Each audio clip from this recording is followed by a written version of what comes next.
السلام علیکم ورحمۃ اللہ وبرکاتہ۔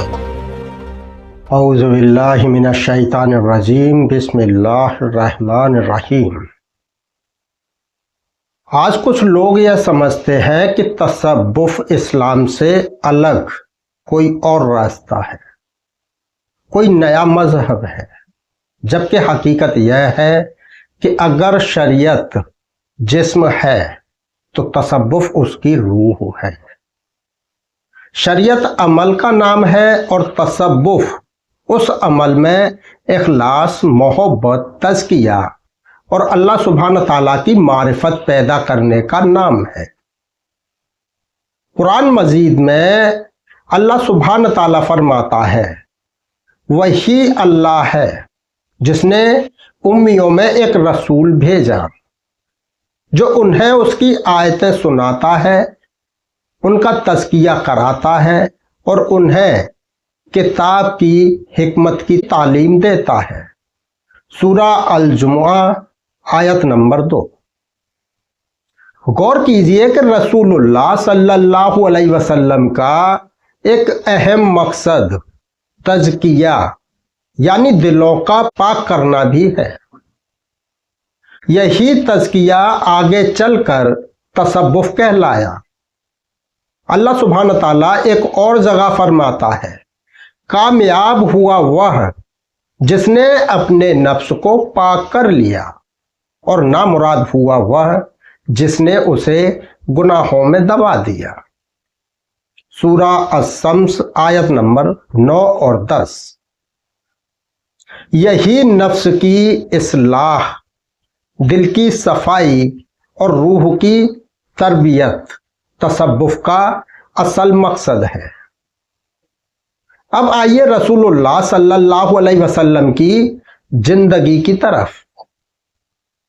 نبوت سے پہلے آپ رسول اللہ صلی اللہ علیہ وسلم غار حرا میں تنہائی اختیار کرتے، اللہ رب العالمین کی یاد میں مشغول رہتے، دنیا کے شور سے الگ ہو کر اپنے رب کی طرف متوجہ ہوتے۔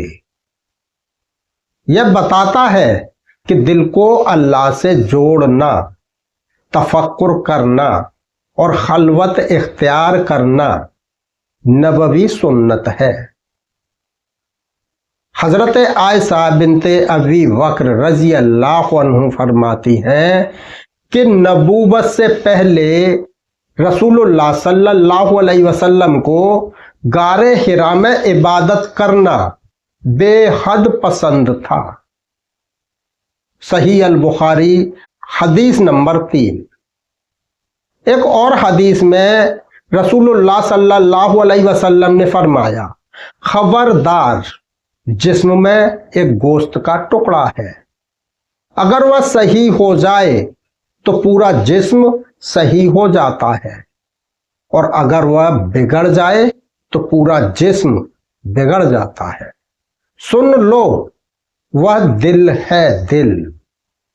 صحیح البخاری حدیث نمبر 52 اور صحیح مسلم حدیث نمبر 1599۔ تصوف کا سب سے بڑا میدان ہی دل کی اصلاح ہے۔ رسول اللہ صلی اللہ علیہ وسلم فرماتے ہیں، عملوں کا دارومدار نیتوں پر ہے۔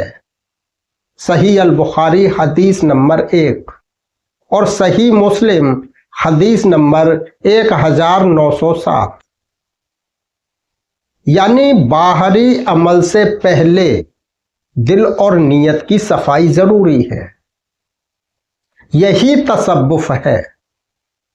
اللہ سبحانہ تعالیٰ فرماتا ہے، سن لو، اللہ کے ذکر سے ہی دلوں کو سکون ملتا ہے۔ سورہ الرعد آیت نمبر 28۔ اگر ذکر سے دلوں کو سکون ملتا ہے تو پھر ذکر کرنے والے، ذکر سکھانے والے اور دلوں کو اللہ سے جوڑنے والے لوگ دین سے باہر کیسے ہو سکتے ہیں؟